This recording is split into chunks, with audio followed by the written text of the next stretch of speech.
تو حافظ ہے ناصر، تو قادر ہے مولا، سبھی جانتے ہیں تو ظاہر ہے مولا۔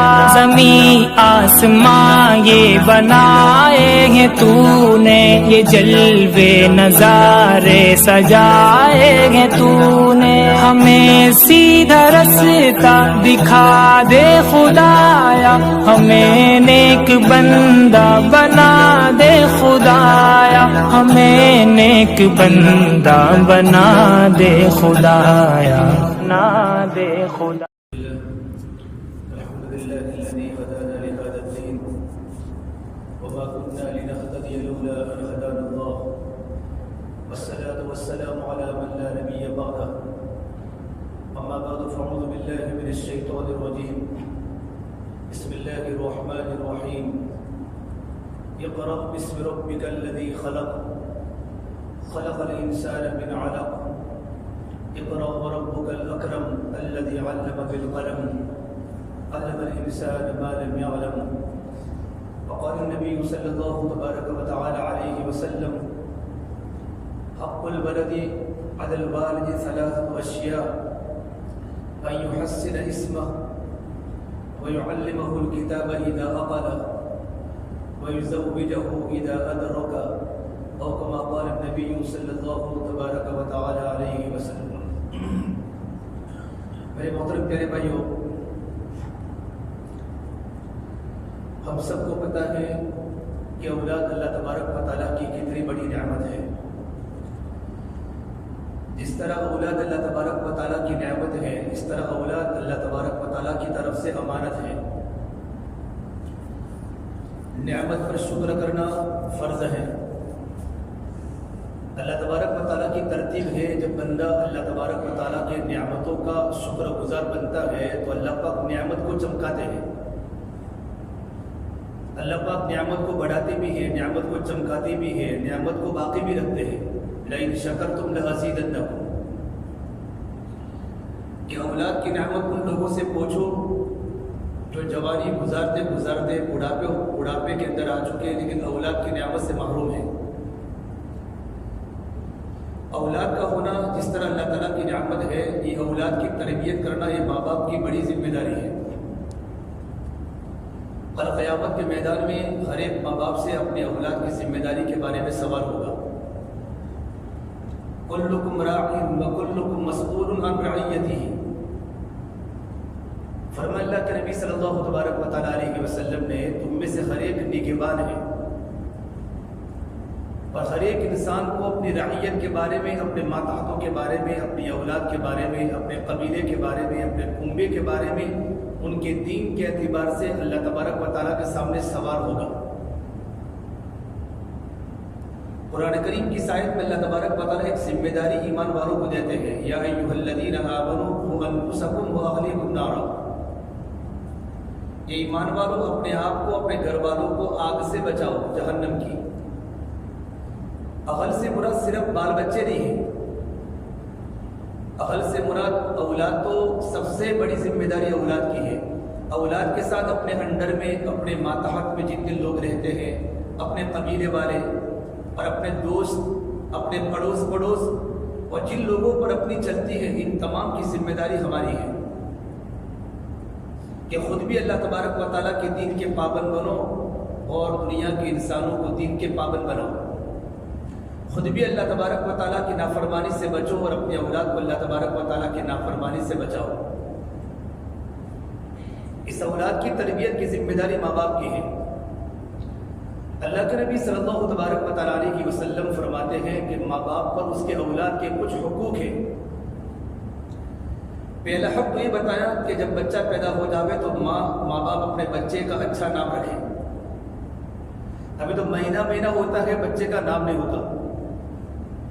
مہینہ کہ پورا مہینہ پورا ہو چکا کہ بچے کا نام، کبھی بچے کا کوئی نام نہیں رکھا، اور نام منگواتے، یوٹیوب پر نام دیکھتے ہیں۔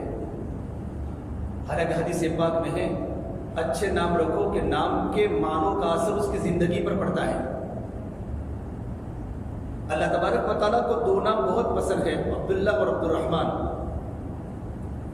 انبیاء علیہ السلام کے نام رکھو. میرے آقا صلی اللہ تبارک و تعالیٰ علیہ وسلم سے بڑا نبی کون ہوگا؟ آپ نے اپنے بچوں کے کیا نام رکھے، اپنے بچیوں کے کیا نام رکھے ہمارے سامنے ہیں. اپنی بچیوں کے وہی نام پسند کرے جو میرے محبوب نے اپنے اولاد کے لیے پسند کیے.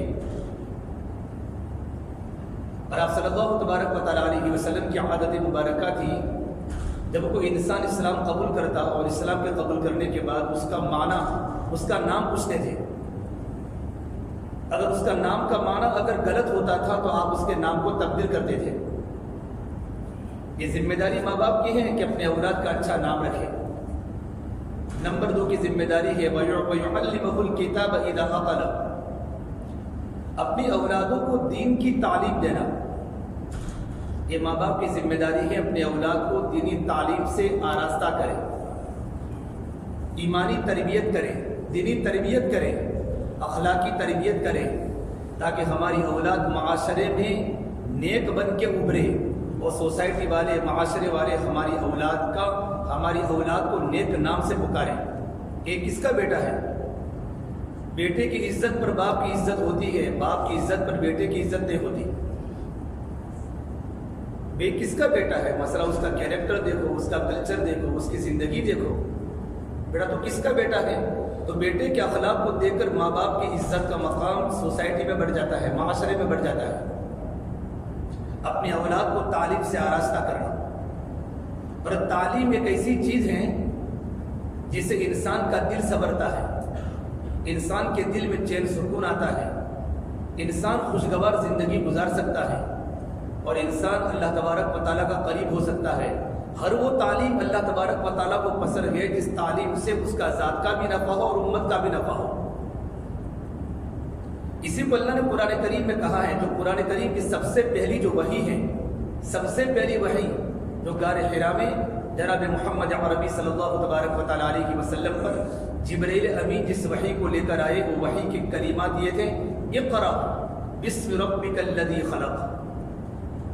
اے میرے نبی آپ پڑھیے. اللہ تبارک و تعالیٰ اپنے بندوں کو ہمیشہ پڑھنا دیکھنا چاہتے ہیں. پڑھیے، تعلیم حاصل کیجیے. لیکن اس میں ایک نقطہ ہے، ایسے علوم پڑھیے جس کا تعلق اللہ تبارک و تعالیٰ کے نام کے ساتھ ہو، اپنے رب کے نام سے پڑھیے. کہ تعلیم کی برکت سے تمہارا رشتہ اللہ سے مضبوط ہو جائے، تمہارے دلوں کا یقین اللہ کی ذات پر آ جائے، تمہارے اخلاق، تمہارے کردار بلند ہو جائے. ایسے علوم پڑھیں کہ تمہارا رب کا رشتہ بندے کے ساتھ مکمل جڑ جائے. یہ اللہ تبارک و تعالیٰ کو محبوب ہے. اس لیے ہماری اولاد کو عصری تعلیم بھی دینا ہے اور دینی تعلیم بھی دینا ہے، دونوں کی ضرورت ہے. عصری تعلیم دینا، اسکول کی تعلیم دینا آج کے زمانے کی بڑی اہم ترین ضرورت ہے کہ اپنی اولاد کو عصری تعلیم دو. لیکن عصری تعلیم کے دینے کے اندر اولاد کا نقصان ہوتا ہو، اولاد کا یہ نقصان ہوتا ہو کہ ایسی اسکولیں قائم نہ ہو کہ جن اسکولوں کے اندر اسلام کے خلاف تعلیم دی جاتی ہو، وہاں اپنے بچوں کو پڑھانا بے غیرتی ہے، ایمان کی غیرت کے خلاف ہے. اولاد کی تربیت کے بارے میں شریعت نے بہت بڑی رہبری فرمائی ہے. جو حضرات ہسٹری سے اور تاریخ سے واقف ہیں کہ خلفائے راشدین کے بعد جس کی حکومت آئی ہے وہ بنو امیہ کی حکومت ہندوستان میں تھی، وہ پورے عالم میں تھی. بنو امیہ، خالد بن ولید بنو امیہ ہے، امیر معاویہ بنو امیہ ہے، بڑے بڑے بادشاہ بنو امیہ کے بعد میں گزرے ہیں. لیکن جب ان کی زندگیوں سے اللہ تعالیٰ کا تعلق ختم ہو چکا تو بعد کے اندر جو آئی حکومت بنو عباس کی آئی، اور بنو عباس حاکم بنے. اور بنو عباس سے حاکم بننے کے بعد بنو امیہ کی کمر کو توڑ دیا، ختم کر دیا. اور اس کا بنو عباس کا جو پہلا بادشاہ تھا ابو العباس صفاح، یہ پہلا بادشاہ گزرا ہے. صفاح اس کو اس لیے کہا جاتا ہے کہ وہ بڑا ظالم تھا. اس نے بنو امیہ پر بڑا ظلم کیا، یہاں تک کہ جن لوگوں کو پکڑ پکڑ کے جیلوں کے حوالے کر دیا تاکہ ہماری حکومت کا کوئی مقابلہ نہ کرے. اور بنو امیہ کے ہزاروں کی تعداد میں افراد جیلوں میں رہے. جب بنو عباس سے سمجھ لیا کہ ہماری حکومت مضبوط ہو چکی ہے اب اگر یہ لوگ جیلوں سے رہا بھی ہو جائیں گے تو ہماری حکومت کو چیلنج کرنے والا کوئی نہیں رہے گا، تب جا کر بنو عباس کو جیل سے رہائی ملی۔ جب ان کو جیل سے رہائی ملی تو سب سے پہلے ان کو سوال کیا گیا کہ تمہاری جیل میں تمہارا وقت کیسے گزرا اور تم کو کس چیز کا صدمہ ہوا؟ اہل تاریخ نے لکھا ہے ان میں سے کسی نے یہ نہیں کہا کہ ہماری حکومت ختم ہو چکی، ہماری حکومت کا تختہ پلٹ چکا، اس کا ہمیں صدمہ ہے۔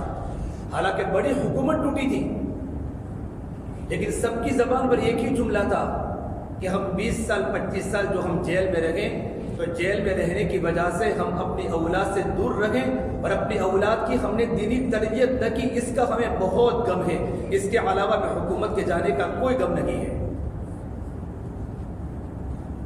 کہ اولاد کی ہم تربیت دینی تربیت نہ کر سکے۔ اولاد کی دینی تربیت کرنا یہ ماں باپ کی ذمہ داری ہے۔ ہمارے ہندوستان میں حضرت مولانا علی بھائی ندوی رحمۃ اللہ علیہ کے زمانے میں یوپی کی حکومت نے قاعدہ کیا تھا کہ ہندوؤں کے ہاں غیروں کے ایک دیوی ہوتے، دیوی علم کی دیوی، جس کو آج کی زبان میں سنسکرتی دیوی کہتے ہیں۔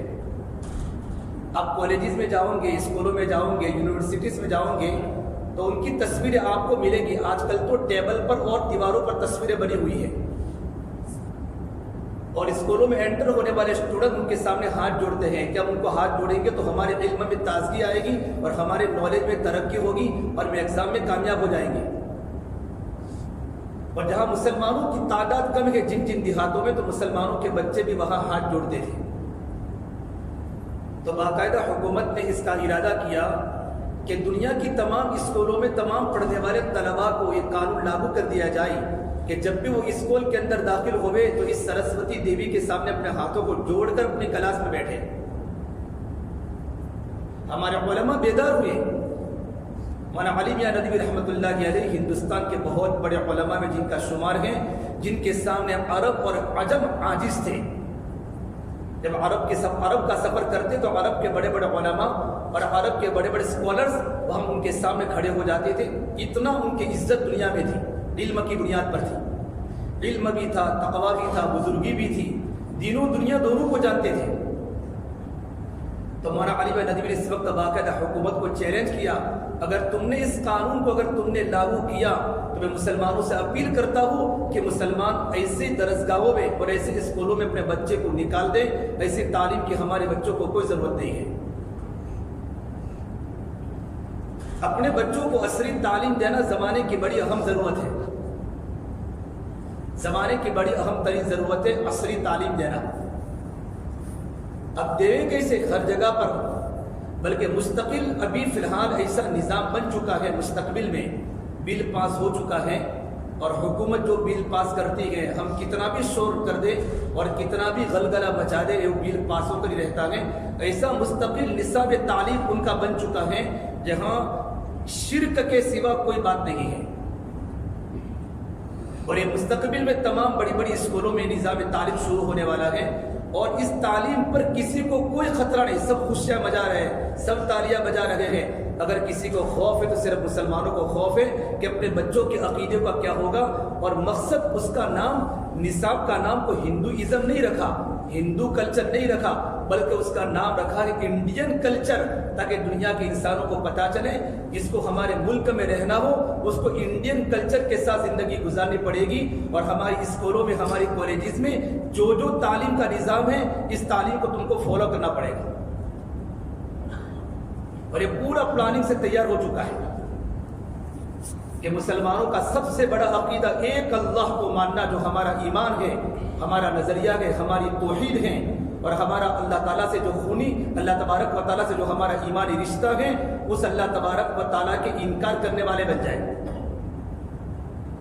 ابھی کچھ دن پہلے ہماری جماعت کینال کے حلقے میں چل رہی تھی تو 2-3 اسٹوڈنٹس کی ہم ملاقات میں گئے، تو ایک اسٹوڈنٹ اچھا پڑھا لکھا بچہ تھا، جب اس کی ملاقات میں گئے تو کہ میں اللہ کو مانتا ہی نہیں ہوں، مسلمان کا بچہ کہ میں اللہ کو نہیں مانتا، میں بھی تو اللہ کو نہیں مانتا، اس نے سورج کو پیدا کیا کہ چاند کو پیدا کیا کہ وہ تو ایسے ہی چل رہا کہ اللہ کوئی نہیں ہے۔ تو خطرہ ہوا، مسلمان کا بچہ، اس کے ابو مسلمان ہیں، یوپی کا تھا، اس کے امی مسلمان ہیں، اور بچہ اللہ ہی کو نہیں مانتا تو اس کا ایمان کہاں رہا؟ پھر پتہ چلا کہ وہ یوٹیوب پر ایسے آپشن آتے ہیں جن کو دیکھ کر جہاں مسلمانوں کو ناستک بنایا جاتا ہے اور ایمان خلاف ان کے سامنے پوری باتیں اللہ کے خلاف کہی جاتی ہیں، اس کو سن کر اس کے دل سے اللہ کی توحید کا عقیدہ ختم ہو چکا۔ اپنے بچوں کی دینی تربیت کرنا ہماری ذمہ داری ہے کہ ہمارے بچے اللہ تبارک و تعالیٰ کو پہچانے، اللہ کے نبی کو پہچانے، ہمارے بچوں کے اخلاق روشن ہو، ہمارے بچوں کی دینی تربیت ہو۔ مولانا علی میاں ندوی رحمۃ اللہ علیہ اس سیرت کے تاریخ کے بہت بڑے عالم تھے۔ اللہ کے نبی صلی اللہ تبارک و تعالیٰ علیہ وسلم کی سیرت مبارکہ پر حضرت نے ہزاروں کتابیں عربی کے اندر بھی لکھی ہیں، انگریزی کے اندر بھی لکھی ہیں، اور اردو میں ان کی بہت سی کتابیں موجود ہیں۔ انہوں نے اس میں اللہ کے نبی صلی اللہ تبارک و تعالیٰ علیہ وسلم کی اپنی بیویوں کی تربیت کا انداز لکھا ہے، اور 24 گھنٹے کے معاملات لکھے ہیں کہ آپ صلی اللہ تبارک و تعالیٰ علیہ وسلم ہمیشہ آپ کے 24 گھنٹوں کا نظام الاوقات بنا ہوا تھا۔ اب عصر سے لے کر مغرب تک آپ کی جو مدینہ منورہ میں 9 بیویاں تھیں، آپ 9 بیویوں کے گھر کا چکر لگاتے تھے، ان کی خیریت پوچھتے، ان کی خبرگیری پوچھتے، ان کے سامنے جا کر دین کی موٹی بات کرتے، ان سے خیرخواہی کا معاملہ کرتے، ان سے محبت سے پیش آتے، محبت کا اظہار کرتے، اور محبت کا اظہار کرنے کے میرے آقا صلی اللہ علیہ وسلم کبھی ان کے کان پر ہاتھ رکھتے، کبھی ان کی پیٹھ پر ہاتھ رکھتے، تاکہ بیویوں کو دل میں آوے کہ نبی ان سے بڑی محبت فرماتے ہیں۔ یہ میرے نبی کا انداز تھا اپنی بیویوں سے ملنے کا۔ ان کی چاروں کی چاروں بچیاں بھی ساتھ میں جمع ہو جاتی تھی۔ عصر سے لے کر مغرب تک آپ کا ہمیشہ معمول رہا، آپ روزانہ اپنے 9 بیویوں کے پاس چکر لگاتے تھے، ان کے پاس تھوڑی دیر بیٹھتے تھے۔ پھر مغرب کی نماز کے بعد آپ صلی اللہ تبارک و تعالیٰ علیہ وسلم مغرب پڑھتے ہی کھانا تناول فرماتے، کبھی کھانا ملتا تو کھاتے، کبھی کھانا نہ ملتا، بلکہ زندگی کا اکثر وقت ایسا گزرا ہے کہ میرے نبی کو کبھی 2 ٹائم کھانا نہیں ملا، 2 وقت کھانا نہیں ملا۔ تو جس بیوی کے گھر پر آپ کی سونے کی باری ہوتی تھی، آپ اس گھر میں سکونت اختیار کرتے تھے، ساری بیویاں اس گھر میں جمع ہو جاتی تھیں، اور آپ کی چاروں بیٹیاں وہاں جمع ہو جاتی تھیں، اور پھر اللہ کے نبی صلی اللہ تبارک و تعالیٰ علیہ وسلم سے مسائل پوچھتی تھی۔ یہ اللہ کے نبی آج مدینہ منورہ کی عورتیں ہمارے گھروں پر آئی تھی، انہوں نے یہ مسئلہ پوچھا گئے، اپنا ذات کا بھی مسئلہ پوچھتی تھی، اور پورے مدینہ کی عورتوں کے لیڈیز کے جو مسائل ہوا کرتے تھے، یہ سارے مسائل اللہ کے نبی کے سامنے رکھتی تھی۔ آپ صلی اللہ تبارک و تعالیٰ علیہ وسلم ان کو ایک مسئلے کا تفصیل کے ساتھ جواب دیا کرتے تھے۔ یہ اللہ کے نبی کی زندگی ہے۔ ہم نبی کی سیرت کو پڑھیں کہ میرے آقا نے اپنے بچوں کی کیسے تربیت کی، اپنی بیٹیوں کی کیسے تربیت کی، اور اپنی بیویوں کو دیندار بنانے میں میرے نبی کا کتنا، میرے نبی صلی اللہ تبارک و تعالیٰ علیہ وسلم کی کیا محنت لگی ہے، اس سے پتہ چلتا ہے۔ اور عشاء کی نماز کے بعد آپ کا جلدی سونے کا معمول تھا، آپ عشاء کی نماز کے بعد جلدی سو جاتے تھے، لیکن کبھی کبھی ایسا بھی ہوتا تھا کہ خاندان کے لوگ اللہ کے نبی کے پاس آتے تھے اپنے بچوں کی تربیت کی باتیں لے کر۔ عبداللہ بن عباس رضی اللہ عنہ، اللہ کے نبی کی باری اپنی بیوی میمونہ کے گھر پر تھی۔ حضرت عباس اللہ کے نبی کے چچا ہے، ان کے بیٹا عبداللہ بن عباس فرماتے ہیں کہ مجھے میرے ابو نے یوں کہا، آج رات تجھے اپنی خالہ کے گھر پر قیام کرنا ہے اور اللہ کے نبی کی زندگی دیکھنی ہے، آپ رات کو بستر کیسے بچھاتے ہیں، آپ کا رات کا تہجد کیسے ہوتا ہے، آپ رات کو نمازیں کیسی پڑھتے ہیں، آپ وضو رات کو کیسے کرتے ہیں، آپ رات کو مسواک کتنی مرتبہ کرتے ہیں، تاکہ تو پوری رات اللہ کے نبی کا معمول دے، تاکہ ہمیں اللہ کے نبی جیسی رات گزارنے کا موقع ہمیں بھی میسر آ جائے۔ خالہ کے گھر پر اس لیے جانا ہوتا تھا تاکہ خالوں کی زندگی دیکھیں۔ خالو اللہ کے نبی صلی اللہ تبارک و تعالیٰ علیہ وسلم تھے، اس لیے میرے آقا کی جو تہجد کی جو حدیثیں ہیں نا، زیادہ تر حضرت عائشہ سے مروی ہیں اور عبداللہ بن عباس سے مروی ہے رضی اللہ عنہما سے، کہ آپ صلی اللہ تبارک و تعالیٰ علیہ وسلم تہجد میں کتنی رکعتیں پڑھتے تھے۔ جب تک میں اور آپ آئیڈیل اللہ کے نبی کو نہیں بنائیں گے، تبھی تک ہماری کشتی کبھی کنارے پر نہیں پہنچے گی، ہر جگہ پر ٹھوکریں کھانا مقدر بن جائے گا۔ اس کے لیے اس کی آسان شکل کیا ہے کہ ہمارے بچے دینی تعلیم سے آراستہ ہو، ہمارے بچوں کی زندگی اچھی بنے، ہمارے بچوں کے اخلاق اور ان کا ایمان اور ان کے اعمال ان کی زندگی کا مقصد بن جائے۔ اس کے لیے صرف 2 باتیں ذہن میں آتی ہیں۔ سب سے پہلے بنیادی بات جو ہے، ہمارے بچوں کے عقیدے کو مضبوط کرنا ہو۔ چاہے دنیا والے کتنا بھی تعلیم کا نظام بنا لیں، لیکن ہمارے بچوں کی بنیاد اگر ایمان مضبوط ہو چکا تو ان کے سامنے موجیں بھی سمندر کی آئے گی، سمندر کی موجوں کو ٹکر ماریں گے، ان کے سامنے پہاڑ باطل کے آئیں گے، پہاڑ ان کے سامنے ریزہ ریزہ ہو جائیں گے۔ لیکن سب سے پہلے جن باتوں پر ہمیں عمل کرنا ہے، یہ ہماری ذمہ داری ہے۔ سب سے پہلی چیز، ہم جگہ جگہ پر مکاتب کا نظام قائم کریں، مکاتب کا نظام قائم کریں۔ آج ایک بلڈر بلڈنگ بناتا ہے لیکن مسجد نہیں بناتا۔ آپ یہاں چاروں طرف دیکھو، بلڈنگوں کو دیکھو، پوری بلڈنگ بنتی ہے، اندر بچوں کے کھیلنے کے لیے پارک بنتا ہے۔ اس کو پتا ہے 300 مسلمان یہاں رہنے کے لیے آئیں گے، ان کے بچوں کی دینی تعلیم کا نظم کیا، ان کے بچوں کی ان تمام رہنے والوں کی نماز کی فکر کیا، یہ ذمہ داری ہوتی ہے۔ چلو بلڈر نے فکر نہیں کی، لیکن رہنے والوں کو فکر کرنی ہے کہ اپنی اولاد کی دینی تعلیم کی ذمہ داری میری ہے، میرے بچے کو میں کیسے پڑھاؤں۔ منظم طریقے پر مکاتب قائم ہو۔ یہ گجراتی لوگ، گجراتی یہ دنیا کے جس ملک میں گئے ہیں گجراتی لوگ، وہ 3 چیزوں کو لے کر گئے ہیں۔ اللہ آپ کو امریکہ کا سفر کراوے۔ ابھی میں نے گزشتہ ڈاکٹر خرادی کا فون بتایا تھا کہ پہلی مسجد میں سارے مفتیان کرام، دوسری مسجد میں سارے مفتیان کرام، تیسری پوری حفاظ کرام کی، اور پوری مسجد میں طلبہ مفتیان کرام بھی ہے، ڈاکٹر بھی ہیں، عالم بھی ہے، انجینئر بھی ہیں، عالم بھی ہے، لوجر بھی ہیں۔ لوجر اس کی زندگی دیکھو تو علماء جیسی، ڈاکٹر دیکھو تو اس کی زندگی علماء جیسی، کہ وہاں گجرات والے وہاں جانے کے بعد صرف بزنس کو اپنا معیار نہیں بنایا، وہاں 3 چیزوں کو ساتھ میں لے کر گئے ہیں۔ سب سے پہلا وہاں مسجدیں بنائی اور وہاں جا کر مکتب کا نظام قائم کیا اپنے بچوں کے عقائد کو ٹھیک کرنے کے لیے۔ ہماری گجرات میں بھی جتنے اچھی کالونیاں نہیں ملے گی آپ کو، ساؤتھ افریقہ میں دارالعلوم زکریا جتنا بڑا مدرسہ بنایا ہے، دارالعلوم زکریا میں 48 ملکوں کے طلبہ وہاں پڑھتے، 48 ملکوں کے، بنانے والا ہمارا گجراتی ہے سورت کا۔ اور شیخ ابراہیم وہاں ہیں، ساؤتھ افریقہ میں رہتے ہیں، پورے افریقہ کے ملکوں کا دورہ کیا، تنزانیہ کا دورہ کیا، کینیا کا دورہ کیا، ملاوی کا کیا، اور زامبیا، زمبابوے، افریقہ کے کاروں کا دورہ کیا۔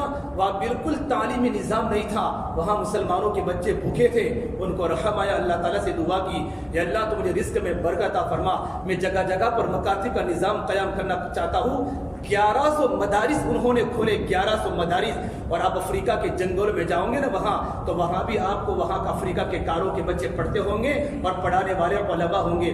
پھر سوچا کہ اگر میں 1100 مکاتب تو میں کھول رہا ہوں، لیکن ان کو سنبھالے گا کون؟ اگر میرے گھر کے افراد کو اگر میں نے عالم دین نہیں بنایا تو انہوں نے اپنے گھروں میں 30 بچوں کو، چچا کا لڑکا، بھائی کا لڑکا، یوں کر کے 30 بچوں کو عالم دین بنایا اور ان کو ذمہ داری دی، آپ کو کاروبار بھی سنبھالنا ہے، اور کاروبار کے سنبھالنے کے ساتھ ساتھ پورے افریقہ کا دورہ کر کے ایک دیہات میں مجاہدہ کر کے وہاں آپ کو ایک دن رہنا ہے، ان کا امتحان لینا ہے، اور بچوں کو جو سکھائے وہ پورا کا پورا سننا ہے، اور ماشاءاللہ ان کے بچے کر رہے ہیں۔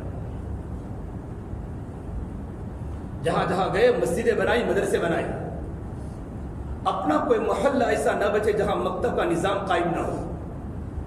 شیخ الہند رحمۃ اللہ علیہ ہمارے ہندوستان کے بہت بڑے عالم، 46 میں ہندوستان کی آزادی پر بڑی قربانی دی ہیں، اور مالٹا کی جیل میں 6 سال زندگی گزاری ہے، بہت ان کو تکلیفیں دی گئی۔ تو 6 سال کی جیل میں رہنے کے بعد جب بمبئی کے ساحل پر اترے ہیں، ان کے استقبال میں بڑے بڑے علماء اور ہندوستان کے بڑے بڑے سائنسداں اور بڑے بڑے اسکالرز لوگ ان کو جب استقبال میں پہنچے، آتے تقریر فرمائی، یوں فرمایا کہ میں نے وہاں جیل کی کوٹری میں 2 باتیں سیکھ کر آیا ہوں۔ اگر مسلمان اگر اپنا مستقبل کو تابناک بنانا چاہتا ہے اور اپنے بھوشیہ کو روشن بنانا چاہتا ہے، میں صرف 2 باتیں وہاں جیل کی کوٹری میں 2 سبق سیکھ کر آیا ہوں۔ اگر ہم ان دونوں کو مضبوطی کے ساتھ پکڑ لیں گے، دنیا کی کوئی طاقت ہمیں ہرا نہیں سکتی۔ سب سے پہلی بات بتائی، آپس کا اتحاد۔ ذرے ہو تو جم جاؤ، صحرا نظر آؤ گے، قطرے ہو تو مل جاؤ، دریا نظر آؤ گے۔ کہ مسلمانوں کا آپس کا اتحاد، بھائی بھائی کے بن کے زندگی گزارے۔ اختلاف رائے تو ہر جگہ ہوگا، لیکن دل ہمارے جڑے ہوئے ہو۔ جب مسلمانوں کی طاقت ایک ہو جائے گی، اللہ تبارک و تعالیٰ کی طاقت کے بعد سب سے بڑی طاقت مسلمانوں کا آپس میں اتحاد ہے۔ اور دوسری بات فرمائی کہ جگہ جگہ پر مکاتب قائم کیے جائیں، شہروں میں، دیہاتوں میں، جنگلوں میں، اور جن دیہاتوں میں مسلمان کا ایک گھر موجود ہے وہاں کے بچوں کا عقیدہ اور بچوں کا ایمان بچانا مسلمان کی ذمہ داری ہے کہ وہاں جا کر بھی مکتب کا نظام قائم کریں، اس کے لیے تدبیریں کریں کہ کس طریقے پر وہاں کے رہنے والے بچے اللہ اور اللہ کے نبی کو پہچاننے والے بن جائیں۔ مکاتب کا نظام دنیا میں قائم ہو، اپنے گھروں پر ٹیوشن کا ماحول مت بناؤ۔ آسانی علم بغیر مجاہدے کے کبھی زندگی میں نہیں آئے گا، علم کا تعلق مجاہدے کے ساتھ ہے۔ ہمارا بچہ گھر سے نکلے گا، ہمارا بچہ مدرسے میں جائے گا اور سارے بچوں کے ماحول میں ہمارا بچہ پڑھے گا، تب جا کر بچے کو قرآن کی حقیقت آئے گی، اللہ کی محبت اس کے دل میں آئے گی، اسلامی کلچر اس کی زندگی میں آئے گا، اور اللہ کے نبی کی پیاری پیاری سنتیں اور اسلام کے مطابق زندگی گزارنے کا کیا طریقہ ہے وہ سارا کا طریقہ اس وقت آئے گا جبکہ ہمارے بچے مجاہدوں کے ساتھ مدرسوں میں جا کر پڑھیں اور جگہ جگہ پر مکاتب کا نظام قائم کریں۔ آپ صرف احمد آباد کا دورہ لگاؤ، الحمدللہ ہمارے لوگ بہت جگہ پر مکاتب کھلے ہوئے ہیں، علماء کرام بڑی محنت فرماتے ہیں، لیکن کہتے ہیں 400 مسجد کے اطراف میں مسلمانوں کے مکانات ہیں، لیکن بچے 30 پڑھنے آتے ہیں، بچے 40 پڑھنے آتے ہیں، ہر ایک کو اسکول کی فکر ہے۔ ہمارے مدرسے میں کتنے بچے آتے ہیں؟ 0.8، 1000 میں سے 8 بچے صرف مکتب میں آ رہے ہیں، باقی سارے بچے اسکولوں کے حوالے ہیں۔ چھوٹے چھوٹے بچے، صرف بڑے مدارس میں تو بچوں کی تعداد بہت کم آ رہی ہے۔ 0.8، 1000 میں 8 بچے مکتب میں آتے ہو تو باقی بچوں کی زندگی کا کیا ہوگا؟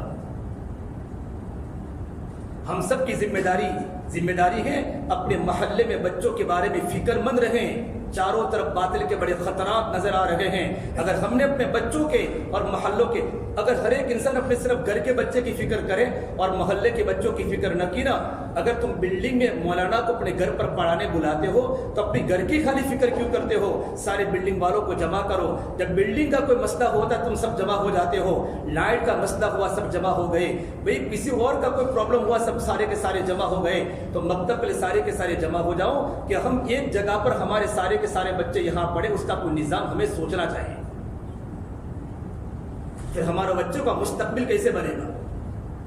حاجی امداد اللہ مہاجر مکی رحمۃ اللہ علیہ ہمارے بہت بڑے عالم ہیں، وہ فرماتے ہیں اللہ نے ان سے بڑے بڑے دینی کام لیے ہیں، وہ فرماتے ہیں مجھے کسی بھی عمل پر اللہ تعالیٰ سے مغفرت کی امید رہی ہے، لیکن ایک عمل پر تو مجھے اللہ کی ذات سے مغفرت کی امید ہے کہ اللہ تعالیٰ آخرت میں مجھے معاف کر دے گا۔ حالانکہ انہوں نے بڑے بڑے کام کیے ہیں، جن کی قبر مکہ کے قبرستان جنت المعلا میں ہے، اور اللہ نے وہاں بھی ان سے بڑے بڑے دین کی خدمات لی ہیں۔ فرمایا میں نے ہندوستان میں جو میں نے مکاتب کی جال جو میں نے بچھائی ہے اور مسلمانوں کے بچے قرآن کریم کو پڑھتے ہیں، اللہ کی ذات سے مجھے امید ہے اللہ اس عمل کو قبول کر کے اللہ میری مغفرت کر دے گا۔ اتنا بڑا مسجد میں آنے والا مجمع، اپنے بچوں کی دینی تعلیم کی فکر کرو۔ کیا ہمیں شرم نہیں آتی؟ ہمارے چھوٹے چھوٹے بچے ٹائی لگا کر اسکول کے حوالے کر دیتے ہیں، ہمیں عیسائیوں کے طریقے پسند ہیں، یہودیوں کے طریقے پسند ہیں، کیا مجھے اور آپ کو اللہ کے نبی کا کلچر پسند نہیں ہے؟ میرے آقا صلی اللہ تبارک و تعالیٰ علیہ وسلم نے اس امت کو بنانے کے لیے بڑی قربانی دی ہے، اور آپ کے علم سے بڑے بڑے صحابہ بنے، حلال و حرام کو جاننے والے معاذ بن جبل بنے، سب سے بڑے قاری ابی بن کعب بنے، مدینے کے سب سے بڑے فقیہ عبداللہ بن مسعود بنے۔ میرے نبی کی محنت سے علماء کی فقہا کی جماعت مدینہ منورہ میں تیار ہوئی، اور ان کی برکت سے پورے عالم میں علم کی شمع روشن ہوئی اور علم کے مراکز کھلے۔ ایک تو ہمارا کام مکاتب کا نظام مضبوط ہو، آدمی خرچ کرنے والا بنے۔ اچھا صرف بچوں تک مکتب محدود نہیں ہے، ہمارے بڑی عمر کے لوگ بھی آپ کی مسجد میں جا کر علماء کے سامنے خوشامد کرو، ہمیں قرآن پڑھنا ہے۔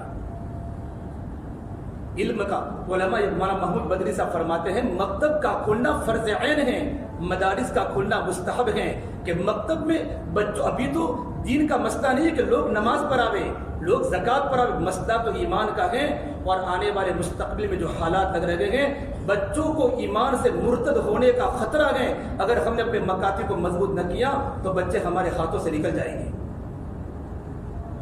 اسے جگہ جگہ پر مکاتب کا نظام قائم کرو اور مکاتب کے پیچھے خرچ کرنے والے بنو، اور ہمارا پورا مجمع الحمدللہ رب العالمین کیا معنی ہوتا ہے؟ الحمد، تمام تعریف اس اللہ تبارک و تعالیٰ کے لیے۔ آپ نے ہاں کی جگہ پر ہاں پڑھا، چھوٹی ہاں، الحمد، نماز ٹوٹ گئی، معنی یہ ہوگا تمام پھٹے پرانے کپڑے اللہ کے لیے۔ دونوں کا انگلش میں ایچ آئے گا، ہاں کا بھی اور چھوٹی ہاں کا بھی۔ میں آپ کو گھر کی پڑھائی اور مدرسے کی پڑھائی کا فرق سمجھا رہا ہوں۔